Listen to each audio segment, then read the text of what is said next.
mestres, pois medito nos teus testemunhos. Testemunhos e preceitos estão se referindo aí à palavra de Deus. Eu tenho mais discernimento que os meus mestres, pois medito nos teus testemunhos. Tenho mais entendimento que os anciãos, pois obedeço aos teus preceitos. Exercício, que fala em Hebreus, a prática, o viver, o obedecer à palavra de Deus é exercício. E aqui obedeço, medito, escuto, entendo e eu obedeço. Então eu vou adquirindo discernimento do bem e do mal. Do bem e do mal. E desde a queda, nós precisamos entender isso, desde a queda, lá em Gênesis 3, quando o pecado entrou no mundo, o mal passou a ser uma experiência humana. O mal passou a ser uma experiência humana. E a partir daí, o discernimento é fundamental para a gente entender o bem e o mal. O caminho certo e o caminho errado. Se a gente não discernir isso, é difícil viver a vida cristã. E nós só podemos discernir corretamente, quando eu falo corretamente, é espiritualmente, com a graça de Deus, nos dando o novo nascimento. O Espírito de Deus, para iluminar o nosso entendimento, para que a gente possa entender as Escrituras, a palavra de Deus de forma como Ele quer, e não como nós vemos. Na verdade, somente com o auxílio da misericórdia divina, a graça de Deus, é que podemos ter um discernimento espiritual, para falar de outra forma, exato, né? Não é, eu falei que é o pecado, lá em Gênesis 3, trouxe o pecado, então o mal entrou, então temos dificuldade no discernir, mas não é só o pecado. Se você se lembra da parábola do joio que Jesus contou, falando que veio um homem e semeou no seu campo, e depois veio o inimigo e semeou outra semente. Quando diz o texto aqui, uma coisa que eu quero que a gente entenda, então vindo os servos do dono da casa, lhe disseram: Senhor, não semeaste boa semente no teu campo? De onde vem, pois, o joio? Ele, porém, lhes respondeu: o inimigo fez isso. Mas os servos lhe perguntaram: queres que vamos e arranquemos o joio? Não, replicou ele, para que ao separar o joio, não arranqueis também com ele o trigo. Deixai-os crescer juntos até a colheita, e no tempo da colheita direi aos ceifeiros: juntai primeiro o joio, atai-o em feixes para ser queimado, mas o trigo recolhei no meu celeiro. Então os discípulos depois, mais tarde, vieram conversar com Jesus. Explica para nós a parábola do joio, do campo. E ele respondeu: o que semeia a boa semente é o Filho do Homem. O campo é o mundo. A boa semente são os filhos do reino. O joio são os filhos do maligno. O inimigo que o semeou é o diabo. A ceifa é a consumação do século, e os ceifeiros são os anjos. Pois assim como o joio é colhido e lançado no fogo, assim será a consumação do século. Mandará o Filho do Homem os seus anjos, que ajuntarão do seu reino todos os escândalos e os que praticam a iniquidade, e os lançarão na fornalha acesa. Ali haverá choro e ranger de dentes. Então os justos resplandecerão como o sol no reino de seu Pai. Quem tem ouvidos para ouvir, ouça. Só um verso aqui que eu esqueci. E quando a erva cresceu, veio ele semeou a boa semente. Aí veio o inimigo e semeou a outra semente. E diz assim: e quando a erva cresceu e produziu fruto, apareceu também o joio. O joio e o trigo são semelhantes. Tá? Eu vi fotos só assim, mostra ali, mas o agricultor tem a experiência, né? Mas são semelhantes. Então, uma pessoa experiente, ela já discerne a diferença. Mas aqui diz assim: quando a erva cresceu e produziu fruto, apareceu também o joio. Aí fica mais claro. se discerne mais fácil. Algumas coisas para a gente ir pensando. Então não é só o pecado que torna a prática do discernimento difícil. É também a ação satânica que semeia os seus filhos entre nós. Então, precisamos entender que durante toda a história, seja no Velho Testamento ou no Novo Testamento, a história de Deus, a história do povo de Deus, no meio do povo de Deus, há joio e há trigo. Seja entre membros, seja na liderança. Não sejam ingênuos. Não podemos ser ingênuos. Não podemos ser ingênuos. Então, o outro elemento, além do pecado, também é a ação satânica, que semeia a sua semente. Embora se saiba de antemão do triunfo do trigo, né, como diz o texto, e então o joio será lançado na fornalha acesa e ali haverá choro e ranger de dentes. Então os justos do trigo, né, resplandecerão como o sol no reino de seu Pai. Mas até lá, nós vamos ter a desagradável convivência do verdadeiro com o falso. E como discernir isso? Como discernir isso? Então a prática do discernimento é a arte de distinguir com a maior precisão possível entre duas ou demais coisas cuja diferença nem sempre aparece à primeira vista, como o joio e o trigo. Pelo visto, precisa o fruto começar a dar alguma coisa dessa maneira, dessa forma, para a gente falar, isso aqui eu pensei que era trigo, mas é joio. Eu pensei que era uma, sei lá, vou falar aqui, talvez uma lobeira. Pensei que era uma laranjeira, mas é um limoeiro.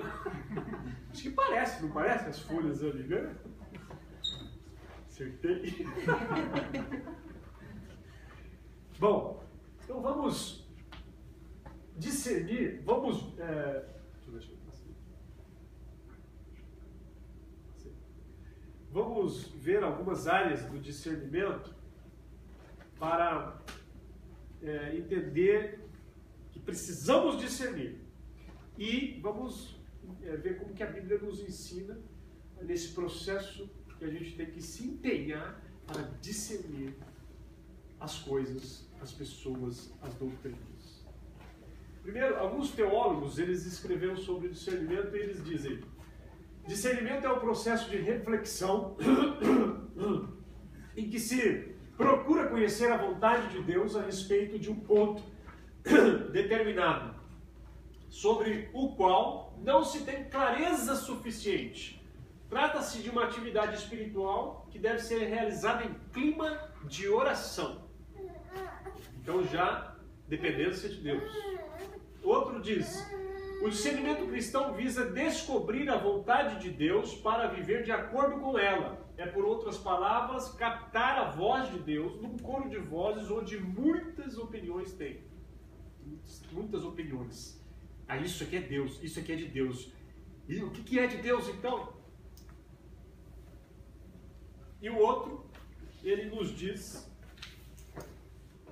que discernimento é uma ação crítica do cristão. Discernimento é uma ação crítica do cristão iluminado pelo Espírito Santo que busca a autenticidade para vivenciar a vontade de Deus. Ele busca com sinceridade entender realmente a vontade de Deus para praticá-la. Iluminados pelo Espírito Santo. Então, diante disso, vamos ver algumas áreas de discernimento e como chegar ao discernimento com a menor margem de erro possível. Então a gente vai ver alguns pontos onde é necessário entendermos que precisamos discernir. Não ficar como se nada estivesse acontecendo. Primeiro, é preciso discernir entre o bem e o mal. Nem sempre o bem parece bem, nem sempre o mal parece mal. Há ocasiões em que o bem é chamado de mal e o mal é chamado de bem. Até criamos a expressão mal necessário. De vez em quando, talvez, a gente evangelizando algumas pessoas, a pessoa vai dizer para você: não, mas todas as religiões levam a Deus. Mas a gente sabe que não é. Nenhuma religião leva a Deus. É Jesus o caminho. Então, eles vêm com essa palavra aparentemente piedosa. Não, qualquer religião. Igual eu estava no Brasil, certa vez, e um parente meu chegou para mim e falou assim: ó, dá para você conversar com meu filho? Ir lá, tal, e conversar com ele? Eu falei, vou marcar para a gente conversar. Não, porque ele está viciado em cocaína. E eu entendo que igreja é bom. Tem esse ar de piedade, né? Que igreja é bom. Como você escuta, às vezes, dentro das igrejas, falando assim: não, qualquer religião é boa, aquela. Peraí. Então a gente precisa de discernimento. Então qualquer religião é boa? A Bíblia não diz isso. Uma das tarefas dos sacerdotes para ensinar o povo era a distinguir, era para discernir entre o santo e o impuro, o santo e o profano. Em Ezequiel, eu vou ler aqui, diz assim: a meu povo ensinarão a distinguir entre o santo e o profano, e o farão discernir entre o imundo e o limpo. Ezequiel, né, a palavra de Deus falando aos sacerdotes. Eles tinham a responsabilidade de ensinar o povo a distinguir, a discernir entre o santo e o profano, entre o imundo e o limpo. No mesmo livro de Ezequiel, a Bíblia diz o seguinte: Deus falando aos sacerdotes novamente: os seus sacerdotes transgridem a minha lei e profanam as minhas coisas santas. Entre o santo e o profano não fazem diferença. Não fazem diferença. Nem discernem o imundo do limpo. E dos meus sábios escondem os olhos, e assim sou profanado no meio deles.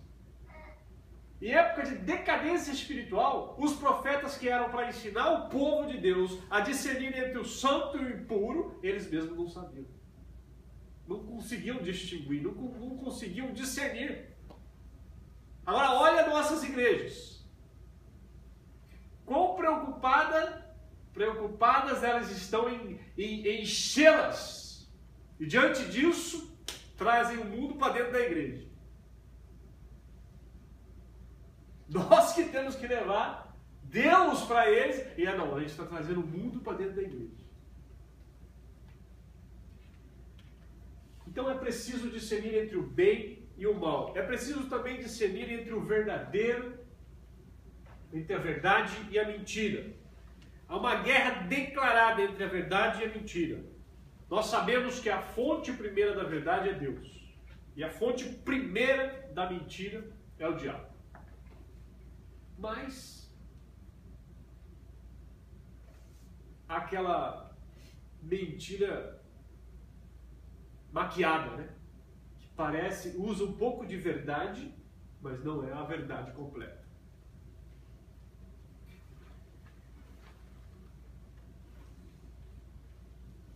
E a fonte primeira da mentira é o diabo. A primeira guerra entre a verdade e a mentira aconteceu no Éden. Foi quando o homem ficou entre o certamente morrerás, que Deus falou para ele: não comerás desse fruto, porque certamente morrerás. Aí daqui a pouco veio o diabo e disse para Eva assim: certamente não morrerás. Então, eles ficaram com a mentira do diabo e nós estamos na situação que estamos. Já começou lá. Não discerniram a verdade da mentira. Certamente morrerás. Deus diz. Aí veio o diabo e disse: certamente não morrerás. Assim como Deus sereis conhecedores do bem e do mal. Ele comeu a morte espiritual, a morte física, a separação de Deus. Por ter abraçado a mentira e não a verdade, o homem comeu da árvore do conhecimento do bem e do mal e caiu no pecado. É preciso discernir entre o bem e o mal, é preciso discernir entre a verdade e a mentira, é preciso discernir entre o verdadeiro e entre o falso. Uma coisa óbvia, o falso é falso. Não é verdadeiro. Isso é óbvio. Só que nós compramos o falso pensando que é verdadeiro, muitas vezes. E depois, com os resultados, nós descobrimos que é falso. Porque é idêntico. É idêntico. Parecido demais. Parecido demais. Jacó não era Esaú, mas se falsificou, se fez parecer com Esaú, para ali adquirir a bênção de Esaú.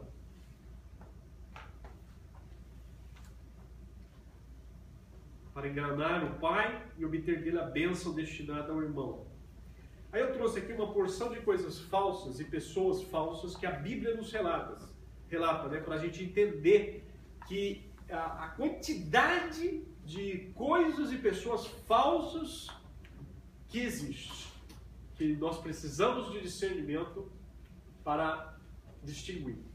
Por exemplo, falso testemunho. Êxodo diz, não dirás falso testemunho. Há falso testemunho.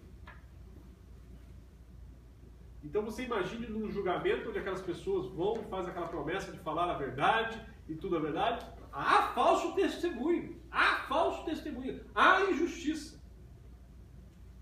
Não dirás falso testemunho. Falsa acusação. Da falsa acusação te afastarás. Êxodo. Falso juramento. Com falso juramento ou fizer alguma outra coisa de todas as que o homem tem costumado a pecar. Levítico. Falsa pena. Jeremias. Pois com efeito a falsa pena dos escribas a converteu em mentira. Os escribas que eram responsáveis de transcrever as escrituras. Falsa pena deles. Converteu em mentira. A falsa visão. Jeremias diz, disse-me o Senhor, os profetas profetizam mentiras em meu nome. Nunca os enviei, nem lhes dei ordem, nem lhes falei. Visão falsa, adivinhação, vaidade e engano do seu íntimo são os que eles profetizam. Falsa visão. Falsa notícias. Êxodo. Não espalharás notícias falsas. Não espalharás notícias falsas. Falsa circuncisão. Paulo escreve em Filipenses, acautelai-vos dos cães, acautelai-vos dos maus obreiros, acautelai-vos da falsa circuncisão, acautelai-vos do falso batismo, acautelai-vos da falsa profissão de fé, acautelai-vos da falsa religião. Aí você pode aplicar em tudo que você aplica nesse falsa circuncisão.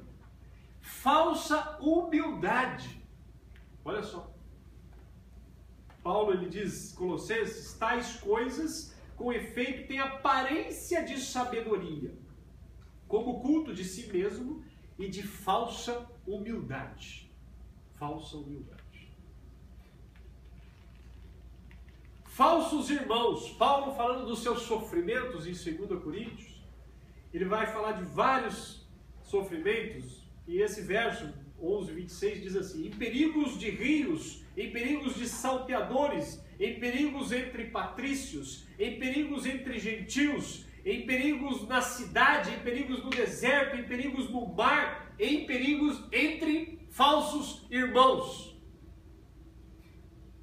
Perigoso o negócio. Olha com o que ele compara os perigos.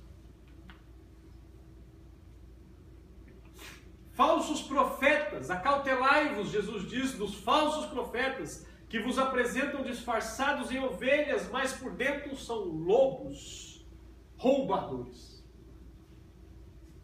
Falsos mestres, Pedro nos diz, assim como no meio do povo surgiram falsos profetas, assim também haverá entre vós falsos mestres, os quais introduzirão dissimuladamente heresias destruidoras até o ponto de renegarem o soberano Senhor. Falsos mestres.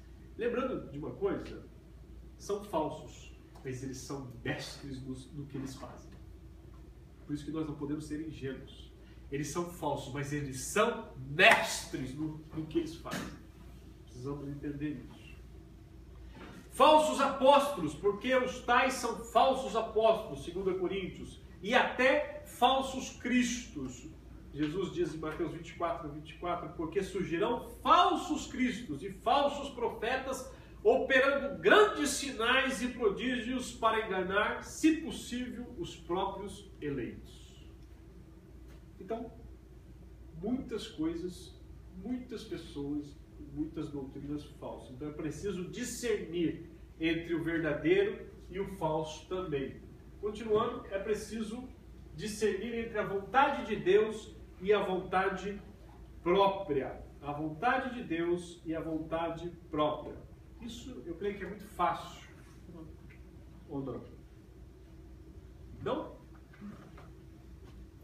O que a gente tem visto não é, não. Não podemos esquecer das batalhas que a Bíblia nos diz. Nós temos batalha com Satanás. Nós temos batalha com o nosso velho homem. E temos batalha com o mundo. Então, se o velho homem começa a falar muito alto, você vai ter dificuldade em discernir a vontade de Deus. E você vai pegar a voz do velho homem e vai colocá-la como voz de Deus para a tua vida. Mas tudo buscando o seu ego, buscando a tua vaidade, buscando as tuas vontades, os teus gostos, etc. Então ela vai falar mais alto. E aí as pessoas têm usado, Deus me deu confirmação, mas não é. É o velho homem. Aquilo que o irmão falou sobre tirar o peso que me atrapalha a correr a carreira cristã. É difícil de discernir isso. Porque o velho homem fala muito alto e você precisa matar ele na cruz. Jesus fala que você tem que matar ele. Você tem que morrer para você. Para poder seguir Jesus.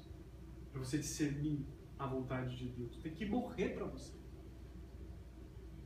Esse é o desafio do discípulo. Eu preciso morrer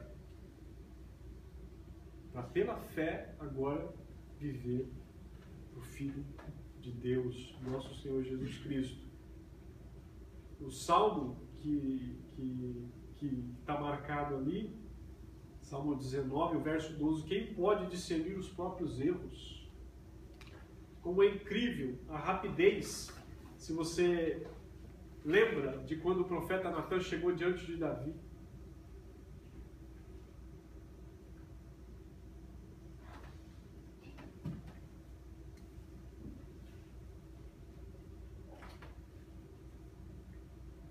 Não é Natan, não, desculpa, eu errei aqui. Davi, quando teve a oportunidade de ali fazer a vontade dele, sendo perseguido por Saul, naquela caverna, quando ele teve a oportunidade, os soldados disseram para ele, agora chegou a oportunidade, Deus colocou ele na tua mão. Olha só. E Davi chegou ali e discerniu a vontade de Deus. Não é o tempo de Deus, Deus é que vai cuidar, Deus é que julga todas as coisas, Ele cuida, eu não vou tocar no ungido de Deus. Ele conseguiu discernir a vontade própria e a vontade de Deus. Não é fácil, irmãos. Não é fácil. Depois, quando a gente for entender um pouco mais como aplicar isso para discernir melhor as coisas, vai ficar mais fácil a gente entender algumas coisas. Então, não é preciso discernir entre a vontade própria e a vontade de Deus. E é preciso também discernir entre a falta alheia e a falta própria. Falta alheia e a falta própria. Com muita facilidade, enxerga-se a falta alheia. O erro do meu irmão, do meu amigo, o pecado do meu irmão, do meu amigo, mas com muita dificuldade eu enxergo a minha falta, o meu erro. Aí que diz o Salmo 12, quem pode discernir os próprios erros? Ele pergunta. Quem pode discernir os próprios erros?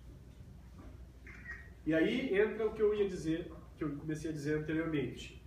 A rapidez como Davi discerniu quando Natan chegou na sua presença, enviado por Deus, o profeta Natan, e disse aquela parábola, né, um profeta sábio, né, diante do rei, que tem o poder de julgar e de matar, e de...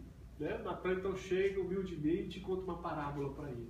Olha, tinha um rico que tinha muitas ovelhas, e tinha um que só tinha uma ovelhinha, dormia com ela, cuidava dela. Aí chegou um visitante da casa do rico, e ele não quis pegar nenhuma das ovelhas, do gado dele, e foi e pegou aquela ovelhinha daquele pobre. Davi, ele não esperou nem quase terminar a parábola ali, ele falou assim, me fala quem é esse maldito que ele merece morrer. E mais, tem que restituir. Ele já rapidamente. Aí Natan, para não perder muito tempo e já talvez para cair fora rapidinho, você é o Senhor. Ele acho que ele já virou e foi embora. Não virou não, porque depois ele explicou para Davi. Davi disse, eu pequei contra o Senhor. Se arrependeu do seu pecado, Salmo 51 temos aí. Então, é rápido, como Jesus disse, a gente vê rapidinho a trave no olho do irmão ou do outro e não consegue enxergar o cisco do nosso olho. Então precisamos aprender a discernir isso. Senão fica muito difícil os relacionamentos entre nós, irmãos, entre familiares, etc. É preciso também discernir espíritos que procedem de Deus e espíritos que não procedem de Deus.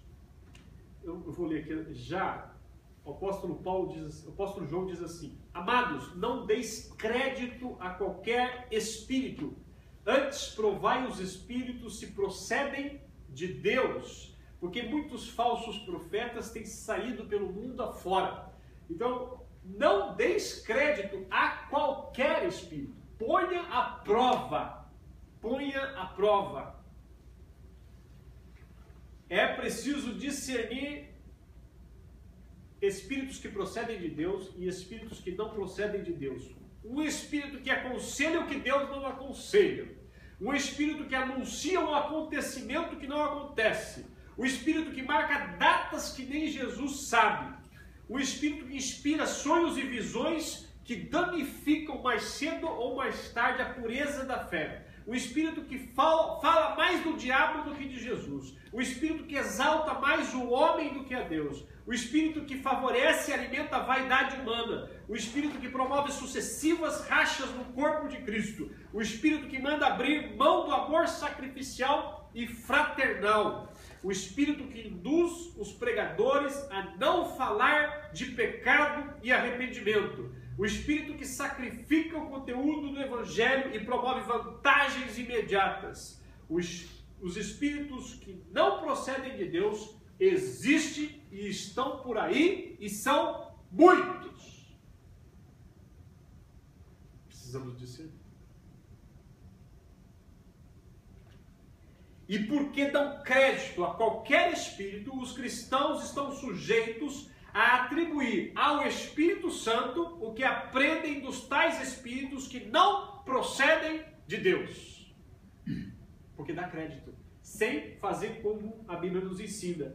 Não deis crédito a qualquer espírito, antes provai se é de Deus. Não podemos ser ingênuos. Muito bem. Diante de vários pontos onde eu preciso discernir, agora, como chegar ao discernimento com a menor margem de erro possível? Aí está aí o papel que a Patrícia passou para vocês. E eu imprimi para que vocês possam ter com vocês, para que vocês possam ler, ver os textos e guardar. Porque, às vezes, numa pregação, como diz o irmão, às vezes está falta de atenção, está com sono, né?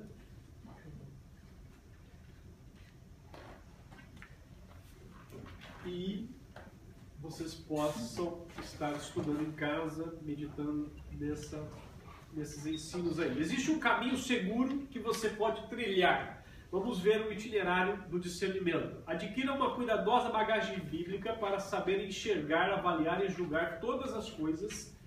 Se a Bíblia é a única regra de fé e prática dos cristãos, ela tem que ser consultada e respeitada como tal, palavra inspirada de Deus. Então, se eu adquiro uma bagagem bíblica, eu vou discernir. Eu não nasci num berço cristão. Eu, depois de 28 anos, talvez, eu estava com 28 anos mais ou menos. E no começo ali, a Patrícia nasceu num lar cristão. E eu mostrava algumas coisas para ela que eu recebia, vinha lá, testemunho de Jeová entregar os folhetinhos deles lá, eu pegava e lia ali, eu estava empolgado, lia, nossa, que legal, ia lá levar. Não, esse negócio aí não é de Deus, não. Não, mas está escrito aqui, ó, está escrito aqui. Não conseguia discernir. Quem nasce num berço cristão e tem uma base boa, escola dominical, estudo da Bíblia desde criança, os pais ali ensinando através das escrituras e o proceder, é mais fácil. Soa, dói um pouco no ouvido. É como um pastor disse, né, num banco de dinheiro lá que faz dinheiro, eles para distinguir o dinheiro falso, os funcionários têm que ficar muito tempo ali apalpando, sentindo o verdadeiro, porque quando pega o falso ele já sente. Então, adquira uma cuidadosa bagagem bíblica, leitura anual da Bíblia inteira, leitura de livros inteiros da Bíblia, de evangelhos inteiros, de cartas inteiras, e você vai adquirindo uma bagagem. Repudie energicamente qualquer interpretação particular e tendenciosa das Escrituras. Por causa da sua autoridade, a Bíblia tem sido citada para reforçar doutrinas humanas e até diabólicas. Não se esqueça que o diabo citou a Bíblia na tentação de Jesus. Já nos dias de Pedro, havia pessoas ignorantes e instáveis que torciam os textos difíceis de entender das cartas do apóstolo Paulo. Tenha uma vida de oração perseverante, que o leve a ter a verdadeira comunhão com Deus. A entrada em clima de oração implica em sinceridade que busca eliminar os disfarces e assim ver as coisas à luz de Deus e agir. A prática da oração é uma proteção contra possíveis enganos e desvios, ou seja, você vá sinceramente diante de Deus, buscando morrer para você, como eu disse. Olha, eu não quero, Senhor, tira esses meus preconceitos errados que eu tenho, que eu aprendi durante a minha cultura, diante da minha religião, diante do meu país e tudo mais. Tira isso para que eu possa entender a tua verdade e discernir as coisas a partir daí. 4, né? 4. Peça a Deus orientação no processo de discernimento. Entregue de fato a Deus as rédeas de sua vida para que Ele possa dirigir a sua mente, o seu raciocínio e a sua vontade. Ao subir no trono de Israel, Salomão confessou que não passava de uma criança e por isso suplicou a Deus: dá, pois, ao teu servo um coração compreensivo para julgar a teu povo, para que prudentemente discirna entre o bem e o mal. Pois quem poderia julgar este grande povo? Salomão pediu a Deus: me dá discernimento, Senhor, para que eu cuide do teu povo. Não se esqueça do apóstolo Tiago nos encorajando: se algum de vocês tem falta de sabedoria, peça a Deus, que a todos dá livremente de boa vontade e lhe será concedida. Número 5. Compareça diante de Deus em plena submissão e disponibilidade. Não imponha o seu ponto de vista, seu diagnóstico, seu desejo durante o processo de discernimento. Garanta para você mesmo que fará o que Deus mostrar. Esteja disponível para mudar de ideia, de posição e de raciocínio se os seus pensamentos não foram os pensamentos de Deus e se os seus caminhos não foram os caminhos de Deus. Porque os meus pensamentos não são os vossos pensamentos, nem os vossos caminhos os meus caminhos, diz o Senhor. Toda predeterminação e preconceito bloqueia o processo de conhecimento, de busca da vontade de Deus, ou você discernir a vontade de Deus. Nós aqui temos essa dificuldade. É hora de eu voltar para o Brasil ou não? É hora de eu comprar casa ou não? É hora de eu trocar de serviço ou não? Para poder discernir isso, eu preciso entrar diante de Deus em oração e buscar com sinceridade a orientação de Deus, que os meus pensamentos, às vezes a gente vai para um serviço porque ele ganha melhor, mas não é de Deus. Deus às vezes coloca você num lugar onde você possa, a intenção de Deus, você possa ser testemunha dele. Então, se a gente discerne, toma decisões baseadas em pontos errados, nós não vamos estar. Não, eu vou procurar um serviço porque eu preciso ganhar melhor. Então você já colocou e Deus está falando para você e você não vai deixar Deus te orientar. Você já colocou na tua mente. Ontem eu dei um estudo num grupo de outros irmãos lá e falando sobre ansiedade. Onde começa a ansiedade, termina a fé. Onde começa a ansiedade, termina a fé. E nós que nos dizemos cristãos e confiamos em Deus, como nós vamos ensinar valores eternos, falar sobre o céu para uma pessoa, se nós não estamos confiando em Deus para as coisas terrenas? É difícil. A gente está lá trabalhando com as pessoas, falando de Jesus, mas somos ansiosos, desesperados, estamos preocupados com a vida, com o que vestir, com o que comer, como disse ali em Lucas 12, Mateus 6. Preocupados excessivamente. A ansiedade é isso, que estrangula você. E faz você, é um peso, como o irmão disse. Faz você deixar de prosseguir a sua carreira cristã. Número 6. Não seja aberto a qualquer vento de doutrina, sem reflexão, sem cuidado, sem um pingo de malícia. Siga o conselho de João. Amados, não deis crédito a qualquer espírito, antes provai os espíritos se procedem de Deus, porque muitos falsos profetas têm saído pelo mundo afora.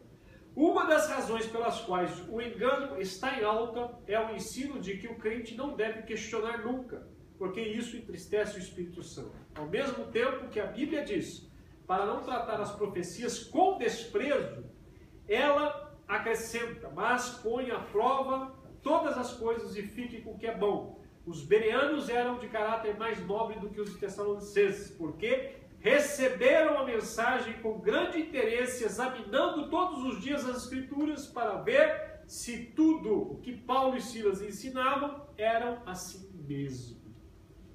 7. Não seja precipitado, entregando-se de imediato à ideia e ao desejo que lhe ocorrem. Aprenda a esperar o amadurecimento da ideia, a evolução dos acontecimentos e a confirmação da parte de Deus.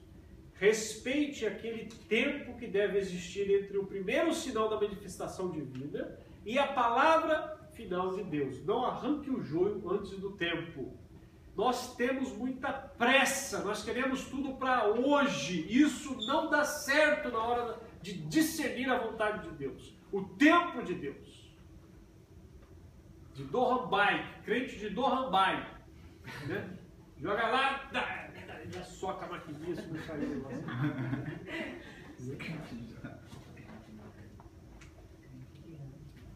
Precisamos ter paciência. Precisamos ter paciência. Eu tive alguns períodos no meu ministério que eu quase perdi a paciência. Nesse sentido. Não, Deus, está demorando muito. O pessoal não toma decisão. Não vou, não quero nem saber. Aí Deus foi falando. Eu compartilhei ontem um testemunho, só para a gente entender um pouco aqui. eu estava no processo de ordenação e teria que ir para o Brasil para o presbitério me conhecer. Mas o presbitério estava meio que relutando. E eu havia decidido comigo mesmo que eu não iria, porque era muito dinheiro de viagem para lá, eu não poderia deixar de trabalhar, porque eu dependo daqui. E aquela vez então eu decidi, cheguei no voo. E numa reunião com os pastores japoneses, de relatórios ali, conversando tudo, eu expliquei a situação. E um pastor japonês da igreja, ele disse assim: olha, se eu fosse você, eu ia para o Brasil. Mesmo que o pessoal lá nem olhasse para a tua cara. Aquilo foi a voz de Deus para mim. Porque eu senti a paz de Cristo. E na hora eu falei para ele, falei assim, quando o Senhor falou, eu senti uma paz de Deus, que eu devo ir. Aí o outro pastor virou assim, o que você precisa para ir? Eu falei assim, eu preciso de tudo. Não tenho nada. Não tenho dinheiro, não sei se minha filha vai deixar e não posso parar de trabalhar. Aí ele falou assim, ó, você vê lá com a sua firma primeiro e vê a data da reunião do presbitério e depois você fala com a gente. Aí vira na firma, o chefe falou assim, ó, com o feriado eu dou mais 10 dias para você. Eu falei, tá bom. Aí passei para os pastores e falei assim, então pode marcar a passagem que a gente paga a tua passagem. Fui no presbitério, cheguei no presbitério, me conheceram e foi o start para um processo para me preparar para o exame e depois, posteriormente, para a ordenação. Mas eu perdi, de certa forma, eu perdi a paciência, eu não ia mais esperar. Então, quando você vai dando tempo e vai buscando a confirmação de Deus para as situações, Deus vai orientando com a oração, com você se submetendo, com você se esvaziando, buscando a vontade dEle. Deus vai falando, mas não é de uma hora para outra. Não é de uma hora para outra. A gente se precipita e traz pesos para nós, pesos que atrapalham posteriormente. Deus perdoa, sim. Deus remove, faz toda a coisa, porque Ele tem projetos para a tua vida. Mas você acaba trazendo peso e fica mais cansado, mais estressado. O Senhor trabalha por nós, como cantamos aqui. Tem um cântico aqui que estava escrito isso. 8. Valorize a opinião alheia. Se ela partir de uma pessoa comprometida com Deus, sábia e equilibrada, não escolha conselheiros que não falam a verdade, que querem antes bajulá-lo. 9. Muitas coisas Deus fala não com uma pessoa, só com uma pessoa, mas com várias pessoas. A reforma religiosa do século XVI, a reforma protestante, não se deve a uma só pessoa e não aconteceu em um só país. Temos aí, às vezes, Martinho Lutero começou. Não, ele foi um dos. Antes dele vieram outros que foram mortos, queimados. E durante o mesmo período da vida de Martinho Lutero, houve em outros países, Zwinglio, depois ali, que Deus estava falando a mesma coisa. Não se deve a uma só pessoa a reforma, no caso, né? E não aconteceu em um só país. Quando Deus quis usar a vida de Paulo e Barnabé, numa obra missionária de enormes proporções, Ele se manifestou não aos dois titulares desse ministério, mas à igreja de Antioquia. A igreja estava em oração, em jejum, e o Espírito Santo falou, me separa Paulo e Barnabé.